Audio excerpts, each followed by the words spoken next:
Hello, everyone. I see that we've got the recording started, so let's go ahead and kick things off here. Hello and welcome to today's webinar, New Year, New Members, Building Relationships in the 118th Congress. I'm David Lusk. I'm the founder of Key Advocacy, and I have the honor of moderating today's webinar featuring an expert speaker who I have the pleasure of introducing to all of you in just a moment. I'm also the chair of the ASAE, Government Relations and Advocacy Professionals Advisory Council, or GRAPAC, which is pleased to be hosting today's virtual event. For those of you joining us today for the first time, the GRAPAC is the volunteer leadership group for ASAE's community of more than 2,000 association advocacy professionals nationwide. The council focuses on delivering a slate of written, online, and in-person content for the association community focused on improving the effectiveness of association advocacy efforts. Those of you joining us for the live version of this webinar are eligible to receive 1 CAE credit for attending. Also, this session will be captioned to aid those in attendance. If you have any questions, please submit them in the chat box and we will address as many of those as time allows. So now I would like to introduce today's speaker, Dr. Jason Altmire. Jason is President and Chief Executive Officer of Career Education Colleges and Universities, the national trade association representing private post-secondary career schools. He has been a senior executive for multi-billion-dollar companies in both the hospital and health insurance industries. And from 2007 to 2013, Jason served 3 terms in the U.S. House of Representatives as a congressman from my home state of Pennsylvania, representing the Commonwealth's 4th Congressional District. In Congress, Jason was a bipartisan centrist known for working with both sides of the aisle, which led to an extraordinary record of legislative success. He served as a subcommittee chairman, had 29 of his legislative initiatives signed into law, and introduced a bipartisan bill that gained the most co-sponsors of any congressional bill in American history. During his time in office, the nonpartisan National Journal calculated Altmire's voting record to be at the exact midpoint of the House, the dead center, giving him the most centrist voting record in Congress.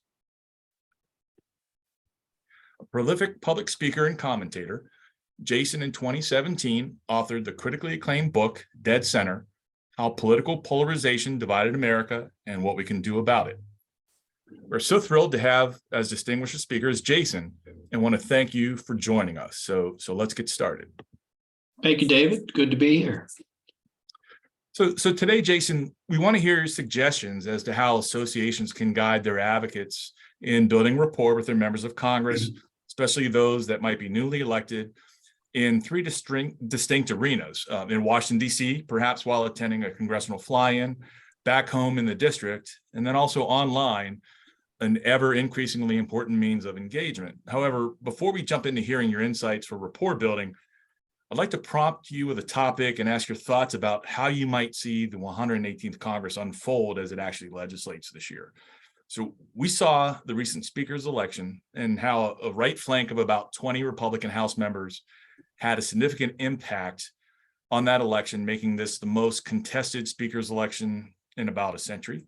So do you think it's likely that those same lawmakers will have a similar amount of influence on the legislative agenda that's considered throughout the 118th Congress? When you look at how close the margin is between Republicans and Democrats, any 5 members are going to have significant influence, and that includes Democrats. If there's a group of Democrats that can make up the difference in a vote where Speaker McCarthy perhaps is close but doesn't, have the support of some faction of his conference, Democrats could come in, and there was an op-ed written by Congressman Gottheimer about that very topic. And I think it's a mistake to only think that the Freedom Caucus controls everything, because we all saw how the messy process of how the speaker's vote played out, and certainly those were the difference makers in that instant. But that's not where every vote is going to be. And if the moderate Republicans have the ability to come together in some way and make a difference where you may lose a few Freedom Caucus members, then perhaps you could see them make the difference maybe along with some Democrats. But I'll tell you one thing that's different, and I speak from experience on this. After, in 2011, after the Republicans took control of Congress after the 2010 election, when I was a centrist Democrat, the new speaker, John Boehner, gathered kind of secretly at the time, it's well known now, a group of, I'd say 8 or 10 of us, maybe 8 of us, that he thought he could cultivate, and that we would maybe occasionally be able to do what I just described, to make a difference when he lost a few members of his own conference. Now, he had a much bigger cushion at that time than just 5 votes. And he worked with us and worked really hard to win us over on some things. But what he ended up finding out, which is the truth even more so with Speaker McCarthy, is his fate as speaker, not just any individual vote on an issue, but his ability to continue on as the Speaker of the House in that leadership role was entirely dependent upon his own conference. And the determining votes of his own conference were at that time the Freedom Caucus. And so he ended up realizing that and worried about us a lot less. And I think that's going to be what Speaker McCarthy finds out. We all know that he had to cut some deals relating to his ability to win votes of confidence. And if he strays from the party orthodoxy as it is defined by the Freedom Caucus types in his conference, he's going to have a hard time continuing. So I think with a 5-vote cushion, and I'm obviously not the only one who says this is conventional wisdom, with these big budget and debt ceiling votes coming up, it is going to be very, very ugly and messy and hard to legislate. And those are never easy votes, even in the good times when your party has a very solid cushion. And I think it's going to be a really rough ride over the next couple of years, especially on the House side. Mm. Well, thank you for your perspective on that. And it kind of sounds like with such a narrow margin, perhaps we could see freshman lawmakers maybe having a bit more sway than we maybe saw in prior years. So with that, let's shift the conversation to ways that association advocates can maybe make a positive impact with newly elected lawmakers or their returning lawmakers during their visits in Washington, D.C. So what are suggestions that you have for how they can best build rapport and become an asset to the office during these meetings? Sometimes you do the fly-ins often at the beginning of the year. So these are folks that you may not have met before or had the opportunity to establish a relationship with. And it goes without saying, it's well known in the association world, but just also as a constituent, it's a lot better to have an existing relationship when you have an ask for your elected official rather than to walk in the first time with your hand out. So developing and cultivating relationships is critically important. And we're going to talk about 3 different segments of types of relationships, but it's all kind of the same thing. Getting to know the person and their staff, the elected official and their staff, and keeping in touch with them. Occasionally, sending information, showing up at a town hall here and there. We're going to talk about DC. But it's really important that the first time they see you not come in and just have an ask for them right away. And the good thing about freshman members of Congress, often they're more impressionable in the sense that they haven't really figured it all out yet. Sometimes they were former staffers or maybe a state legislator has experience, but often you have the ability to create that relationship right from the beginning. A mistake people make on the Washington side is that they'll think, well, my representative is only a freshman, he or she can't do anything, and I'm going to have to wait a while.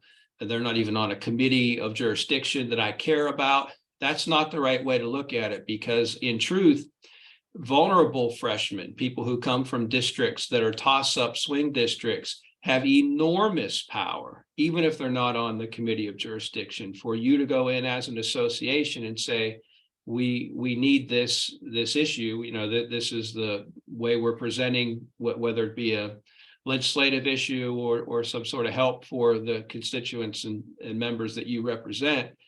That person can then go back to the leadership in the House and say, I really need your help on this. This is going to help me back home. This is something my constituents care about.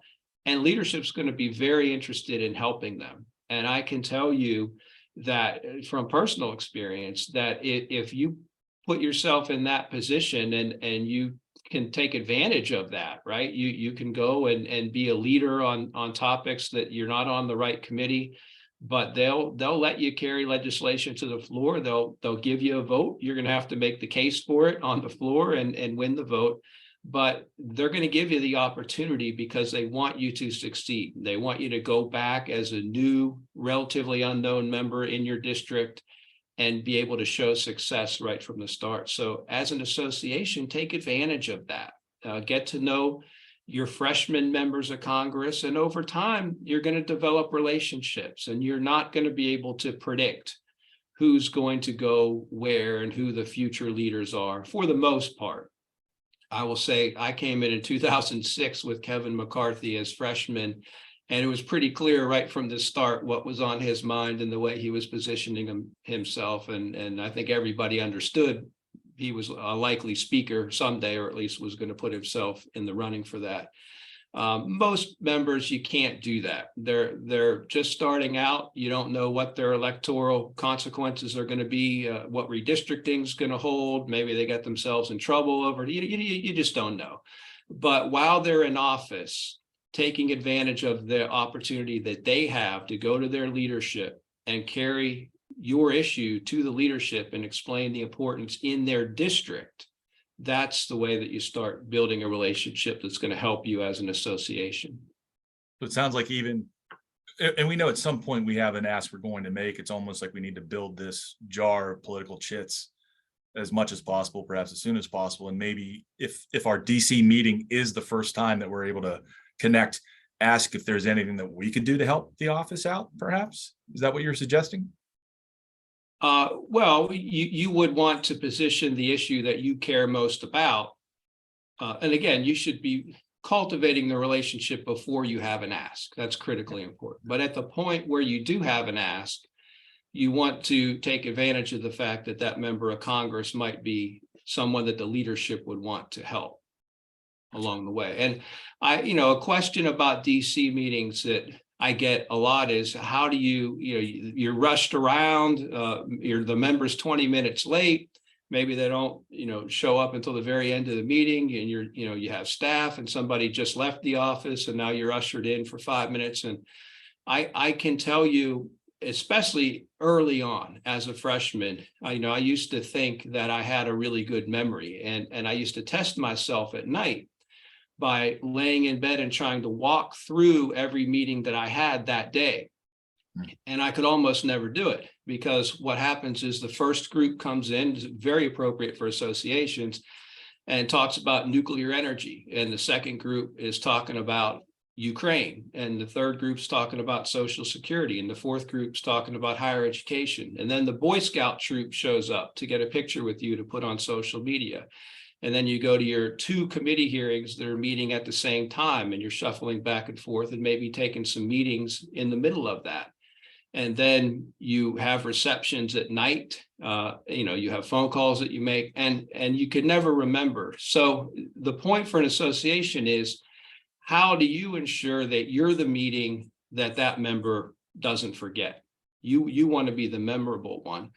And the way I think that you can do that most effectively is by having a local connection and showing the importance to the constituency, but most importantly, by telling a story, by having an individual real world story on how you're going to be affected by legislation. The ones I remember in particular were the disease-oriented groups, because during budget season, you have to fund the NIH, and it's a zero-sum game. So it's like a pie, who's going to get the bigger slice of the pie this year? And you have to make these awful decisions on what funding increases are going to go to which diseases. Is it going to be cancer? Is it going to be hemophilia? Is it going to be HIV? Is it going to be diabetes? Is it going to be Parkinson's? Is it going to be MS or ALS? And these groups come in and they bring with them people who are afflicted by these diseases, and they're your constituents. And if you're around long enough, they come year after year, and you can see the progression often of the diseases. And I can tell you, I remember every single one of those meetings. 10 years later, I still remember those meetings because they're unforgettable.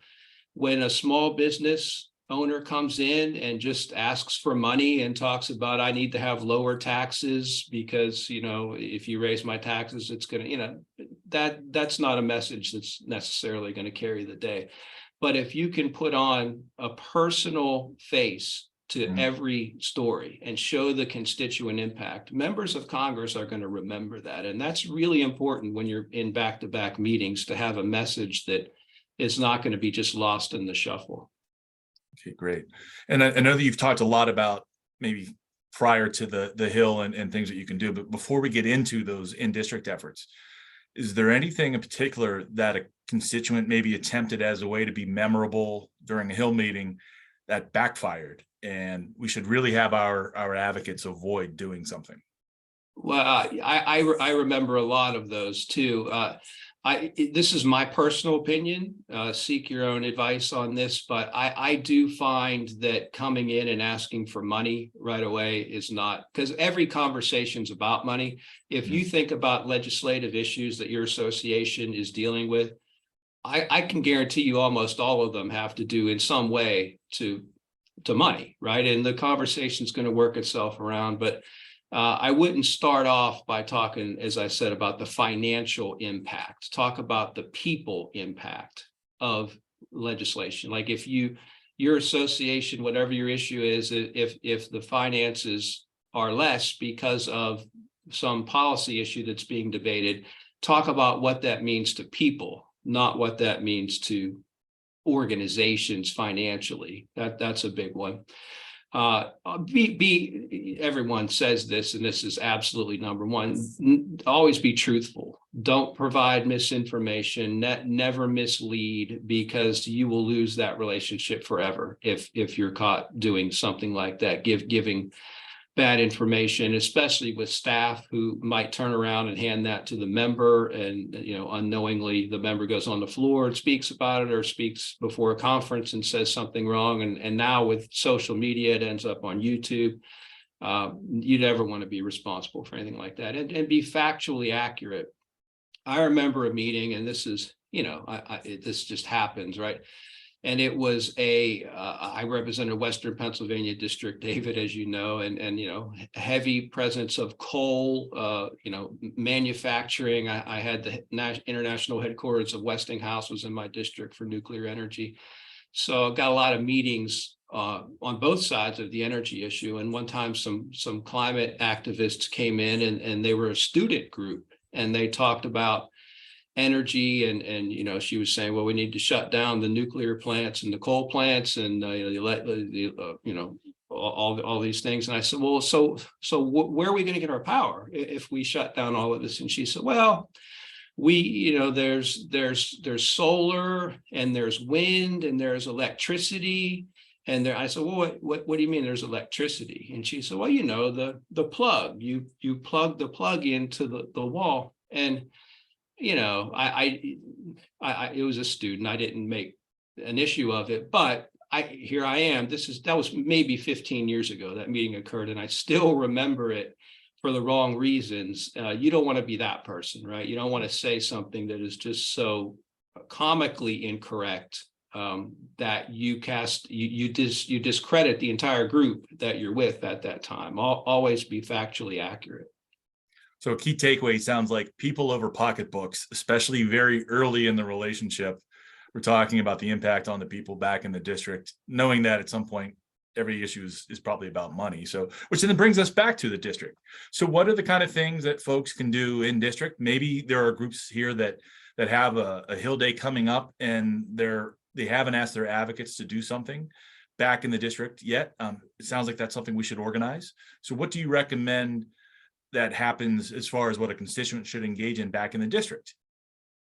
Every association is different, of course, but if you have a physical place for them to visit, like I represent higher education, I represent some colleges, and we like to have members of Congress visit the site, because there's nothing like seeing in person the work that you do, regardless of what industry or sector you represent as an association. If you can get that member of Congress, especially, or their staff, their district director, to your site, that will stick with them in their mind and they'll learn more about the issue. But you also have kind of their undivided attention for a long period of time, and you can learn from each other based upon that. And then you may want to have somebody from your national office come and join for that meeting, whatever the case may be. But that makes a very significant impression. And to building relationships, I think it's a huge mistake that people make, and I make sure that our folks take advantage of this in our association. But people, when they think about meeting with a member of Congress, usually only think about Washington, D.C. I'm going to do my March fly-in, and we're going to go see them in the Rayburn building, and we'll see you again next year. They have meetings in the district office too. And the difference is when they're in the district office, they're not going to get called out for votes. They don't have a committee hearing. They're probably not stacked back to back like I described. They may have a few meetings that day, and they're probably going to go out and do their visits. But when they're in the office, they're pretty much, the schedule runs as it says it will, right? There's not a lot that's going to interrupt your meeting. So they're going to be more relaxed in the district. You're going to have the opportunity to make your case and build that relationship. And I can think of a number of people in the district that I represented that did just that would come to see me when I was back in the district and sit down, and you get to know them and maybe build a friendship. And again, that's way before you have an ask when you need something. And if you take advantage of that opportunity to go into the district office and sit down with the member, that makes a big difference. Now, another mistake people make is they will go into the district office and meet with staff and talk about legislative issues. And that's usually not something that they're dealing with. They're constituent caseworkers. They're out and about in the community. They're not dealing with legislation. So I would have a very low expectation of success if you go in and talk to a district, even a district director, but certainly a caseworker or somebody like that, and talk about whatever legislative issue is important to you, that's going to filter its way up. That's probably not the right way to do it, but definitely take advantage of the in-office meetings. And then there's the big town halls and things like that. You all see on YouTube the ones that go wrong, where there's hundreds of people yelling back and forth. Most town halls aren't like that. Most times you hold a town hall, there might be 12 or 15 people there, maybe a little more, a couple dozen. And there's serious people. There'll be a couple people with cameras that want to catch you off guard for the campaign. But for the most part, it's a dialogue and it's an open conversation. And the member will remember that you showed up in those settings, especially if you're offering a thoughtful comment or maybe even a compliment to the member when you ask your question in front of everybody.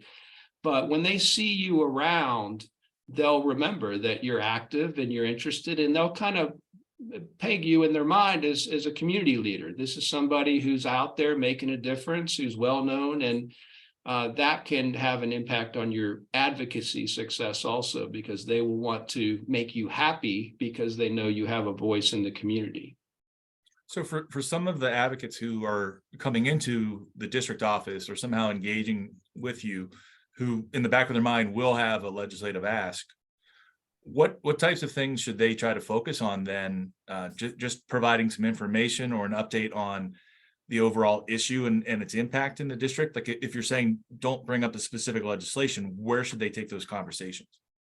Well, if you're meeting with the member, it's very appropriate to bring up legislation. If you're meeting with staff, then it would be the community impact, because the staff of a district office are out there. I had 146 towns in the district I represented. Every district is different. It might be large or small, but they're going to care a lot about what's happening in the community. So to the degree you can speak about, again, the people that you serve, the difference that you're making on your issue, and on the, if you're a business group, the impact on communities from that perspective. If you're a social services type association or organization, the lives that you're impacting. those are the stories that people remember. And then when you have a legislative ask, you can call that person and say, hey, can you carry this message to, forward or pass it along to Washington? But it is very important to have those personal relationships in the district office as well, because that's where a lot of that work gets done, the community work. This probably isn't the case as much on the House side as maybe it's been on the Senate side.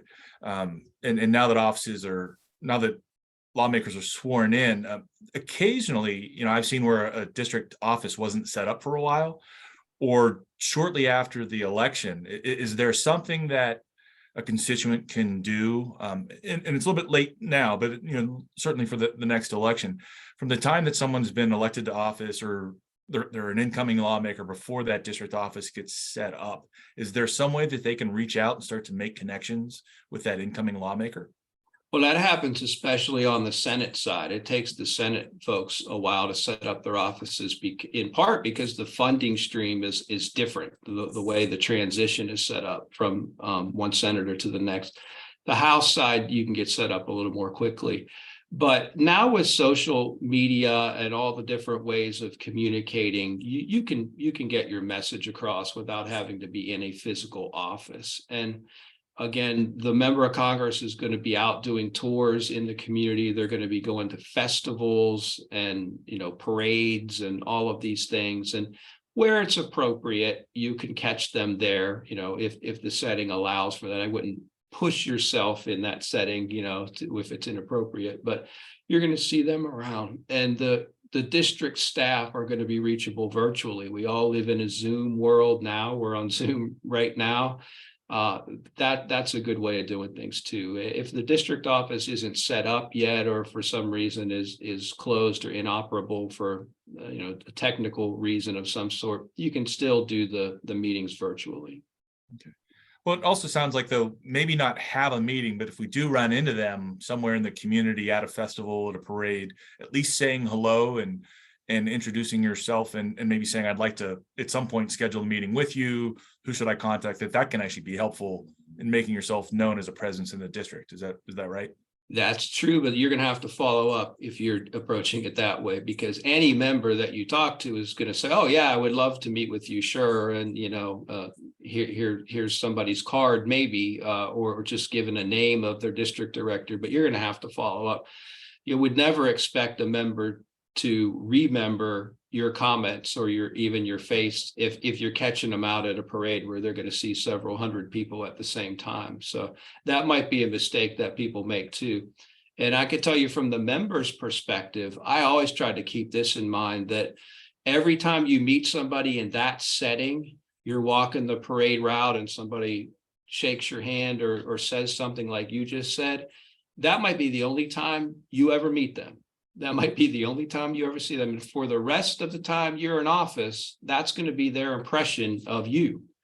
So as a member, you try to make the best impression. You're not always on your game. Sometimes you're having a bad day and you don't. And, now it can end up in social media or the rest. But if you're the person on the other end, you need to keep in mind that member is going to try to give you a good impression, because they know that might be the only time you meet. And you're going to have to follow up if they say, oh, I'd love to meet with you. Yeah, I totally agree with you on that issue you just talked about for 30 seconds. And you're absolutely right. And I want to help. And, maybe they do, but if you're going to get help from them, it's going to entail you following up with the staff.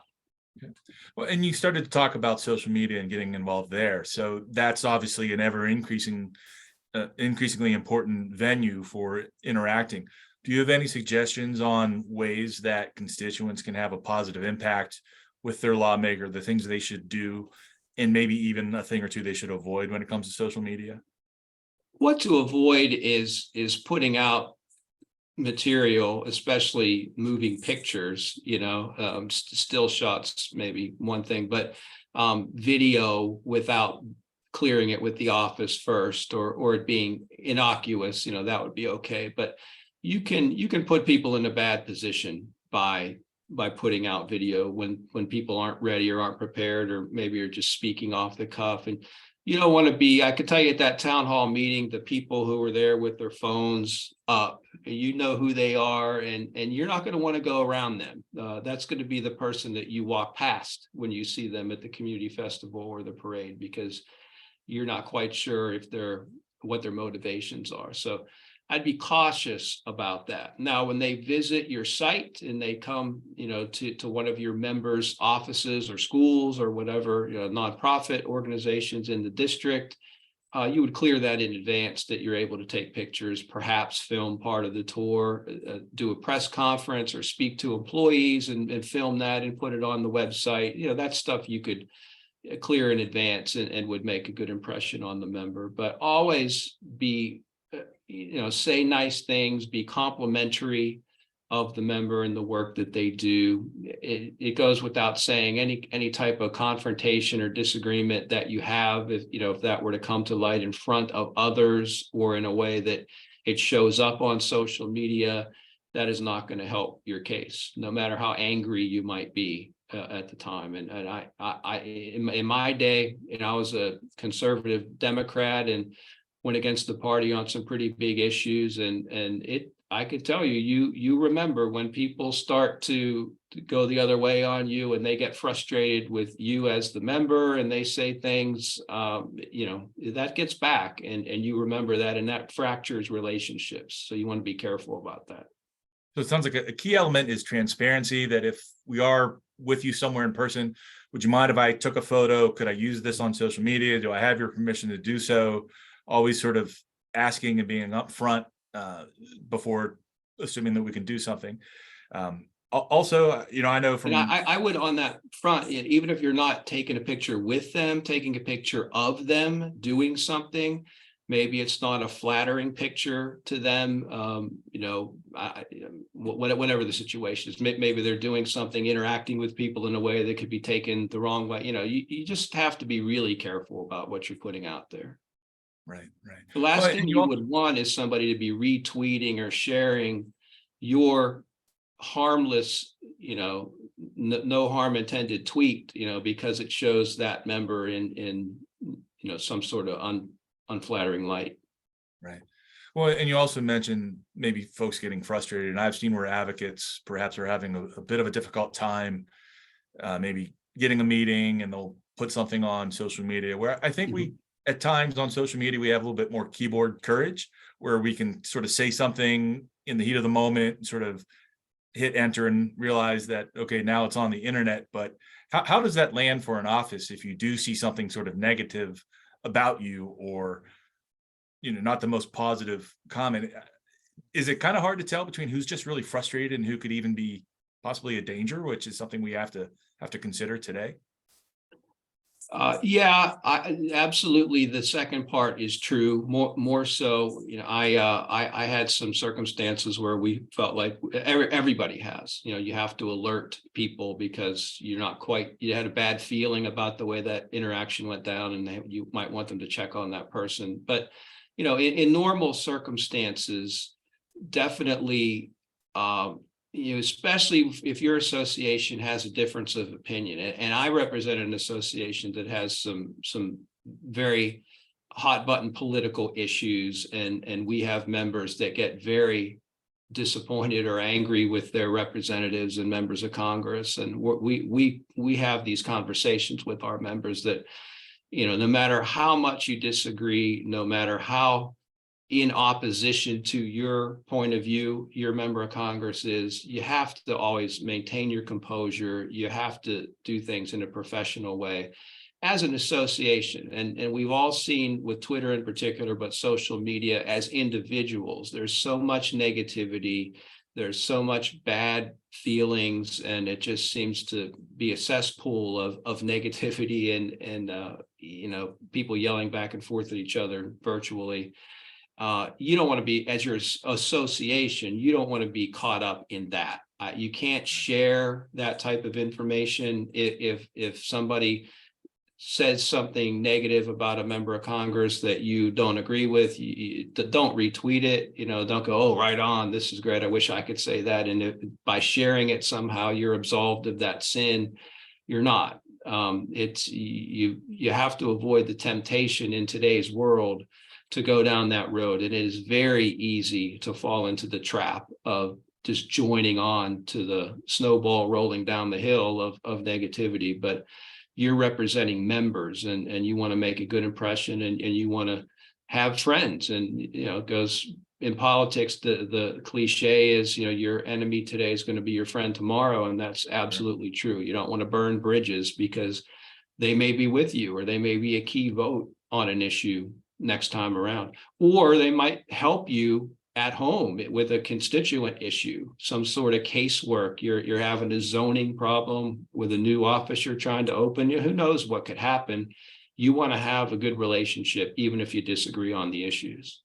So a couple of key lessons then: keep things positive for social media, seek permission, and disagree without being disagreeable is really sort of helpful. And be really careful about sharing other people's content, because there could be an issue going on that you're unfamiliar with. This member, there may be rumors circulating about something that you're not aware of, and you might be sharing something that kind of alludes to that in a way that would cast you in a negative light to that person. So just stay in your lane on that kind of stuff. Keep it positive, represent your members well, make sure they're representing themselves well, and don't get into any of the other stuff. Okay. I just want to remind our audience, if you do have any questions for Jason, please enter those into the chat. I don't see that we necessarily have any at this moment right now. But as we're starting to perhaps get close to wrapping things up here, are there any other additional comments, Jason, that you have for our audience, things that you want them to sort of bear in mind when they're dealing with a new office? I know that you mentioned don't be surprised or don't be discouraged by working with a freshman lawmaker. We've certainly seen some lawmakers rise quickly in the ranks within a term or two, or even have quite a bit of sway in a situation like we have right now, where the House is fairly evenly divided, as is the Senate. A handful of members can have some sway. But any other sort of comments you want to make? To state the obvious, which hopefully everyone in this meeting would know, do not talk about campaign or fundraising or any kind of political things in an official meeting. If you see somebody out in a parade and you say, hey, I'd like to hold a fundraiser for you, who can I talk to? That's probably okay, at a community, in an outside venue. But any type of official meeting, never allude to prior support you've given to the member. That if it doesn't end the meeting, it's going to end that member's kind of engagement in the meeting, because they don't want that. And if you've helped somebody politically, if you have given them money, if you've held fundraisers, even if you stood on the side of the road with a sign, whatever, it might be, knocked on doors, they know that. You don't have to remind them of that. It hangs over the conversation. They're aware of it. Just don't go down the road of bringing up that kind of thing in an official setting. We do have one question that's come in. I'll pose this to you. So one is, how will the 2024 presidential election early on maybe get in the way or make this an ineffective lawmaking session, perhaps? So that's always the case after the midterms. People start looking at the presidential election. On the Republican side, they have the almost historically unique, it's not over the past 6 or 7 years, but of former President Trump out there, and people pay attention to what he has to say in a way that's disproportionate to really any other political candidate in history, or at least recent history. That can influence the House and the way the House takes on issues.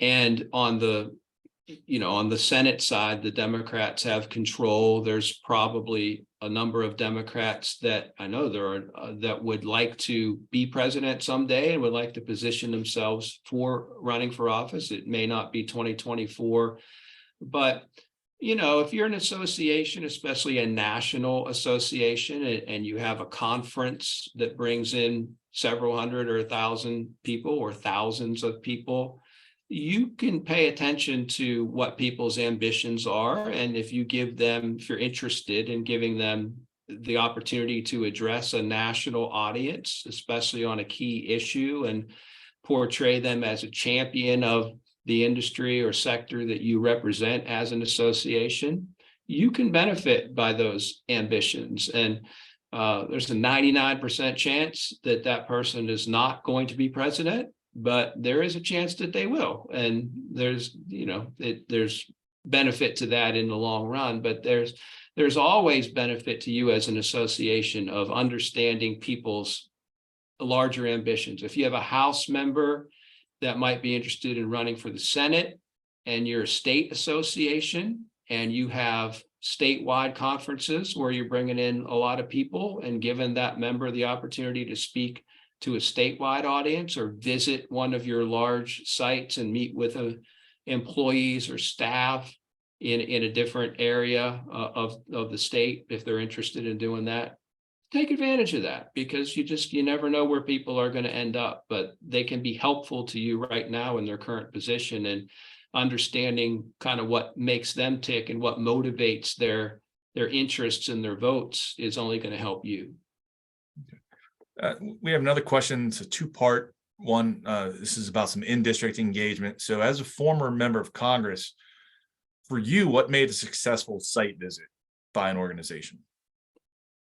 Everybody's different. I personally did not like the handing over reams of paper.